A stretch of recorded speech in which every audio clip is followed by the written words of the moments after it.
नमस्कार शेतकरी मित्रांनो, स्वागत आहे आपले महेश बी गायकवाड या आमच्या यूट्यूब चॅनलवर। शेतकरी मित्रांनो, आजच्या या व्हिडिओमध्ये आपण ढोबळी मिरची, जिला आपण शिमला मिरची म्हणतो, तिची लागवड कशी आणि कोणत्या महिन्यात करावी, बियाणे निवड करताना पॉलिहाऊससाठी कोणते बियाणे निवडावे, तसेच ओपन मध्ये लागवड करण्यासाठी कोणते बियाणे निवडावे, लागवडीनंतर डंपिंगच्या समस्येवरती काय उपाययोजना कराव्या, या मिरचीवर येणारे कीड रोग व व्हायरसेस कोणकोणते आहेत, त्यांच्या नियंत्रणासाठी कोणते स्प्रे मारावेत, त्याचबरोबर जास्त उत्पादन निघण्यासाठी खते व पाणी व्यवस्थापन कशा प्रकारे करावे, कोणकोणते लिक्विड ड्रिप मधून द्यावेत आणि काढणी आणि उत्पादन किती मिळते, अशा वेगवेगळ्या प्रश्नांची उत्तरे आजच्या या व्हिडिओमध्ये आपण जाणून घेणार आहोत। चला तर मग व्हिडिओला सुरुवात करूया। सर्वप्रथम जे आपल्या यूट्यूब चॅनलवर नवीन असतील त्यांनी चॅनलला सबस्क्राइब करा, सोबतच्या नोटिफिकेशन बेलला देखील प्रेस करा आणि व्हिडिओ खूप माहितीपूर्ण आहे, शेवटपर्यंत नक्की बघा। आवडल्यास लाईक करा, शेअर करा। शेतकरी मित्रांनो, सर्वसाधारण शेडनेट किंवा पॉलिहाऊस मध्ये वर्षभर 12ही महिने आपण ढोबळी मिरचीची लागवड करू शकतो, परंतु जर ओपन मध्ये लागवड करणार असाल तर मात्र हंगामाचा विचार करणे गरजेचे असते। जर ओपन मध्ये पॉलिहाऊस किंवा शेडनेट नसताना आपण ढोबळी मिरचीची लागवड करणार असाल तर मात्र हंगामाचा विचार करणे गरजेचे असते। या मिरचीची लागवड सर्वसाधारण ऑगस्ट सप्टेंबर महिन्यात करावी, म्हणजे काढणी जानेवारी फेब्रुवारी महिन्यात करता येते आणि या महिन्यामध्ये या मिरचीला प्रचंड मागणी असते आणि आपल्याला भाव देखील चांगला मिळतो।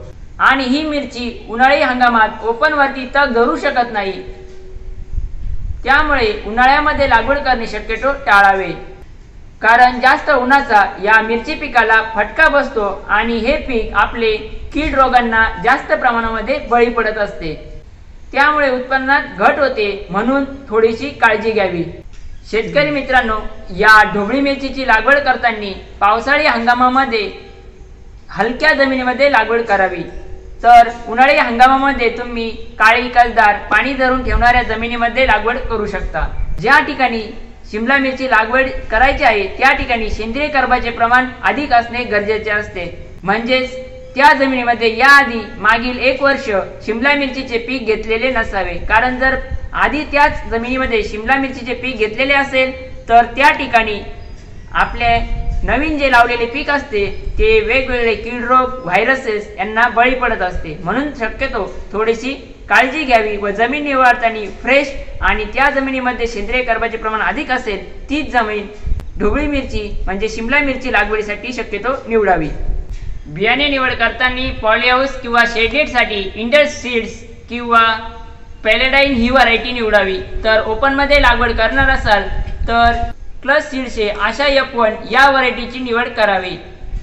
आणि आपल्या स्थानिक भागांमध्ये जी कीड रोगांना कमी बळी पडणारी व्हरायटी आहे आणि जिचे आपल्याला माहित आहे की उत्पादन अधिक मिळते, अशाच व्हरायटीची निवड शक्यतो तुम्ही करावी। ढोबळी मिरचीची लागवड करण्यासाठी सर्वसाधारण 4-4.25 फुटावरती बेड पाडून घ्यावेत। बेड पाडल्यानंतर त्यामध्ये 25 किलो नत्र, 50 किलो स्फुरद आणि 75 किलो पालक जाईल अशा पद्धतीने बेसल डोस टाकावा। ओपन मध्ये मल्चिंग पेपर शिवाय शिमला मिरचीची लागवड करू नये।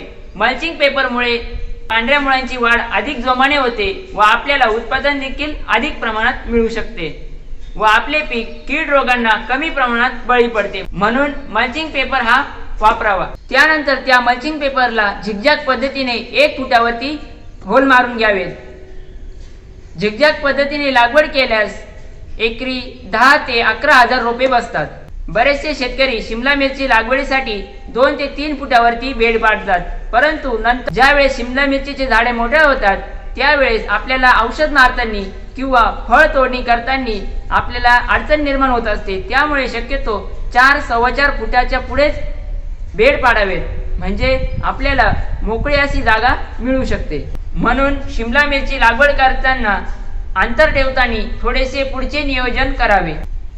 लागवड करताना खोल लागवड करावी, जेणेकरून सर्व रोपे व्यवस्थित सेट होतील। निरोगी आणि व्हायरस मुक्त रोपांची शक्यतो लागवड करावी आणि लागवडीपूर्वी बेड व्यवस्थित ओले करून घ्यावेत। या पिकाला लागवडीपासून सुरुवातीच्या वाढीच्या काळामध्ये पाण्याची जास्त गरज असते, म्हणून व्यवस्थित नियोजन करून पाणी द्यावे।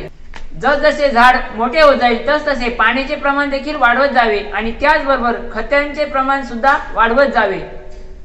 ढोबळी मिरची लागवडीनंतर सुरुवातीच्या काळात मर रोगाचा प्रादुर्भाव जास्त होत असतो। त्यासाठी सुरुवातीच्या 2-3 दिवसांमध्ये कीटकनाशक, बुरशीनाशक यांची ड्रिचिंग करावी। त्यानंतर 10 दिवसांच्या अंतराने दुसरी ड्रिचिंग करावी। ड्रिचिंग केल्यामुळे या पिकावर येणाऱ्या मर रोगाचा प्रादुर्भाव काही प्रमाणात कमी होऊ शकतो। मिरची लागवडीनंतर सर्वसाधारण 1 महिन्याची झाल्यानंतर लवकरात लवकर तारकाठी म्हणजे बांबूंचा त्या मिरचीला आधार द्यावा, कारण जर उशिरा बांधणी केली तर वाऱ्यामुळे बरेचसे झाडं मोडत असतात, म्हणून हा प्रकार होऊ नये त्यासाठी लवकरच बांधणी करून घ्यावी। आपल्या पिकावरती व्हायरस येऊ नये त्यासाठी वेळोवेळी ॲडमायर आणि डिसीज 100 चे स्प्रे मारत राहावे। जसे पीक मोठे होत जातील तसे खतांची मात्रा वाढवणे किंवा औषधांची मात्रा देखील वाढवणे गरजेचे असते। त्यामध्ये झाडाचे निरीक्षण करून रोगांचा प्रादुर्भाव यांवर योग्य त्या वेळी योग्य ती फवारणी घेणे गरजेचे असते। शिमला मिरचीचे जर आपण शेडनेट मध्ये किंवा पॉली हाऊस मध्ये घेत असाल तर सुरुवातीच्या काळात मिरचीच्या झाडांची वाढ खूप होत असते।